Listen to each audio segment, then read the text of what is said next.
இந்த கொஸ்டின் உங்களுக்கு 4 ஸ்டேட்மெண்ட்ஸை கொடுத்து அந்த 4 ஸ்டேட்மெண்ட்ஸில் இதெல்லாம் வேலைன்னு கேட்குறாங்க. ஸோ இந்த மாதிரி கொஸ்டின் டைப்பை சால்வ் பண்ணோம் அப்படின்னா நம்மளுக்கு பேசேஜ் கம்ப்ளீட்டாக புரிஞ்சிருக்கணும். Approximately 80% of all flowering plant species are pollinated by animals, including birds and mammals, but the main pollinators are insects. So first sentence is very simpler to read. நம்ம என்ன புரிஞ்சுக்கலாம், 80% of all flowering plant species are by animals, mostly by insects. Pollination is responsible for providing us with a wide variety of food as well as many plant derived medicines. Okay, understood. At least 1/3 of the world's agricultural crops depend upon pollination. Simple. Okay, so இது வரைக்கும் pollination 80% யாரால் நடக்குது, pollination நால என்னென்ன நன்மைகள் நமக்கு கிடைக்குதுங்கறத சொல்றாங்க.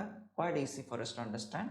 Bees are the most dominant taxa when it comes to pollination, and they are crucial to more than 400 crops. So the main pollinators, insects, adala main yaru bees.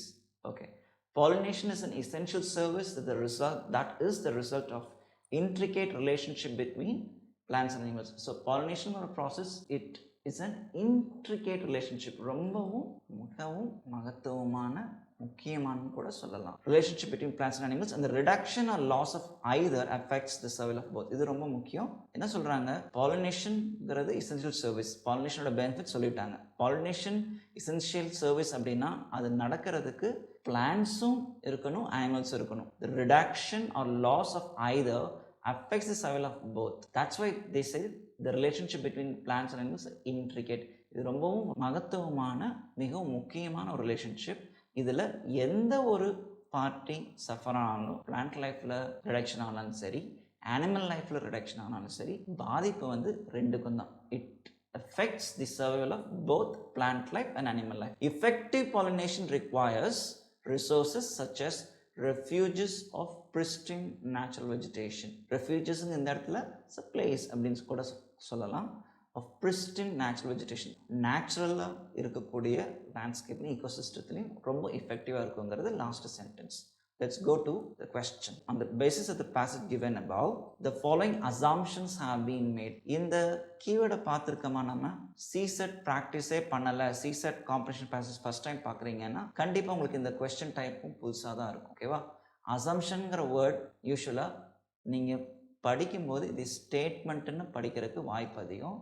ஆனால் அசம்ஷனுங்கிற வார்த்தைக்கும் ஸ்டேட்மெண்ட்டுங்கிற வார்த்தைக்கும் நிறைய வித்தியாசம் இருக்குது. ஓகே, ஸ்டேட்மெண்ட் அப்படின்னா மோஸ்ட் ப்ராபப்ளி ட்ரூவாக இருக்கலாம். Sentence சொன்னதில் which of the above statements are true அப்படின்னு சொன்னாங்கன்னா மேலே சொல்லியிருக்கிற ஸ்டேட்மெண்ட்ஸில் லாஜிக்கலாவோ இல்லைன்னா ட்ரூவாக இருக்கிறதுக்கு வாய்ப்பு அதிகம். ஆனால் அசம்ஷனுங்கிற வேர்டு யூஸ் பண்ணுறாங்க அப்படின்னா it means not necessarily true. இது புரிஞ்சுக்கிட்டா போதும். Okay, let's start with the first statement.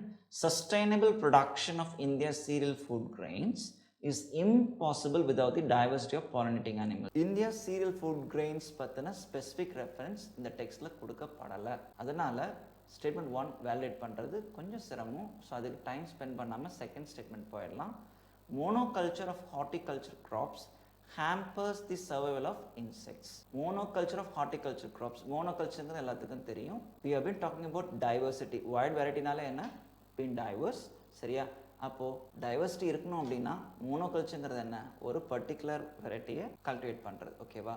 அப்போது டைவர்சிட்டி இருக்கிற இடத்துல மோனோகல்ச்சர் வருது அப்படின்னா என்ன ஆகும்? It will hamper the survival of insect. Yes, hampers means prevents.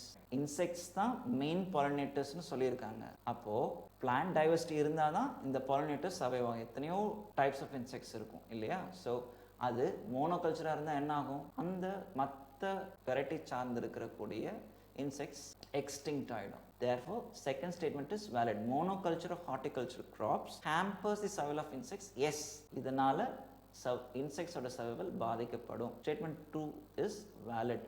Statement 2 is valid அப்படின்னு சொன்னால் ஆப்ஷன் ஏவும் ஆப்ஷன் டியும் எலிமினேட் ஆகிடும். பட் அதனால் நம்மளுக்கு எந்த இதுவும் இல்லை. நம்ம தேர்ட் ஸ்டேட்மெண்ட் வேலிடேட் பண்ணியே ஆகணும். Look at the third statement. Pollinators become scarce in cultivated areas devoid of natural vegetation. Devoid means without. இப்போ natural vegetation இல்லாத இடத்துல pollinators become scarce.